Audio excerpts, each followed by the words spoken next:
Greetings everybody, and welcome back to the Vintage Sewing Machine Garage YouTube channel. You are looking at the conclusion of an experiment I have been working with lately.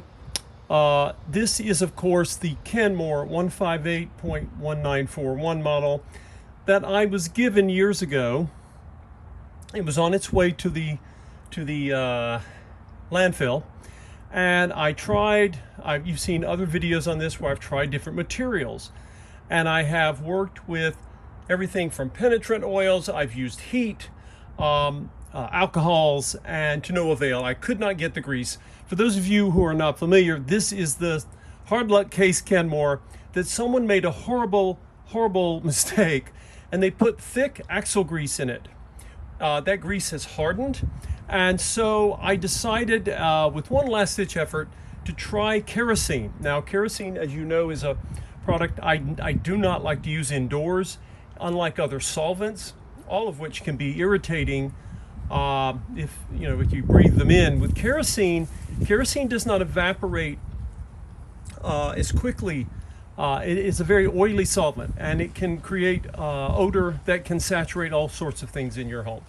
So I'm outside here on a November day, and I gave it the try. This machine soaked for, I think, about a week upside down, and then I turned it right side up and soaked the lower running gear so that the running gear throughout the entire machine has been submerged in kerosene. All of the electricals, all of the parts, I have videos for that. I removed, of course, and gave instruction on how to put them back together. Now, I want to show you, you're looking at the back side of the machine, and when you see me turn, it does not want to move. It's very stiff, and it doesn't seem to be doing what I had hoped it would do. Now, can I turn it? Yes. Is it ready to work once again? I'm not convinced. I'm just not convinced. Again, it's soaked for, between the top and the bottom, it's been soaking for 2 weeks. And what I've noticed is, when I worked with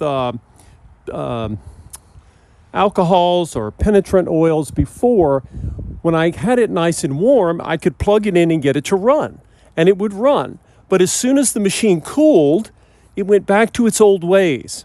And when you look at it here, you look at the top, I've still got plenty of grease here. I can't seem to get the grease to loosen up. It did not dissolve. In fact, the kerosene in this tub, it looks almost clear. I mean, it's, I'm not getting that dissolving that I was really hoping for. And so, as I turn, you say, well, you're turning it now. Yes, I'm having to push hard and turn this. And the fact is that if I'm going to take the machine out, but if I clean it up and get all the kerosene smell and everything off, I am not convinced that this machine will run. I believe that it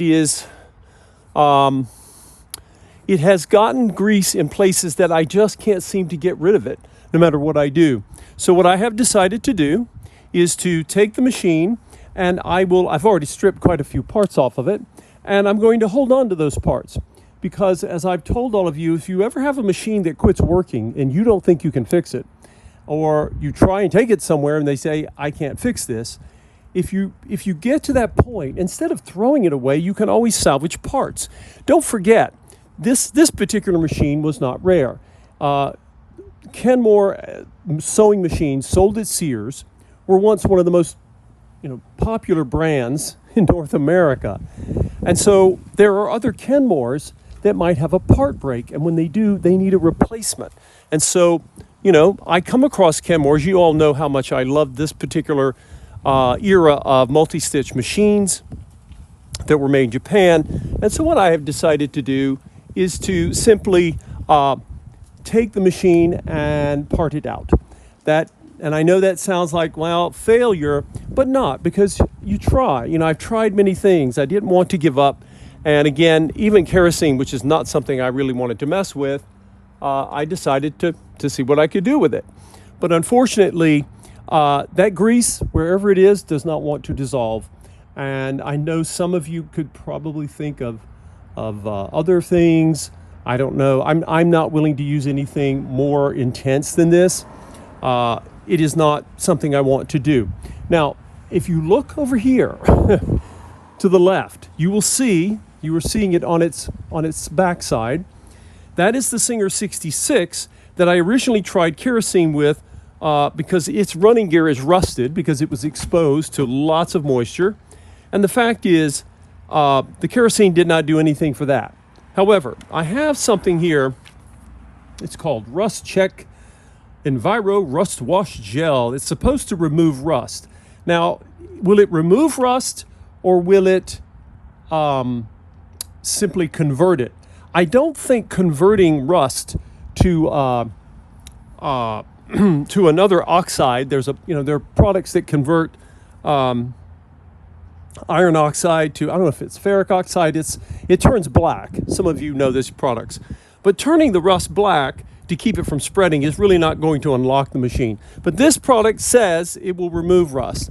We're going to see, because what I'm going to do is I'm going to take the Kenmore out, and when I take the Kenmore out, I will then I'll have the tub empty, and I'm going to put the black Singer in there. This is a Singer 66, by the way, old school. It's got the it doesn't have reverse, but it's a magnificent machine. This is the machine that I got my hand crank off of. And I'm going to give it a try. And I'll put it in the tub, and we'll see how it works. If it works, and if I can salvage the Singer 66, I will. If not, the Singer 66 will be, I will remove the parts from it because the parts are so valuable. Original parts are so much better made than the replacements if you can find them. And we'll see what happens to the 66. And if not, of course, once I have removed all the parts that I can, anything left will, of course, be recycled. It will never be thrown in the trash.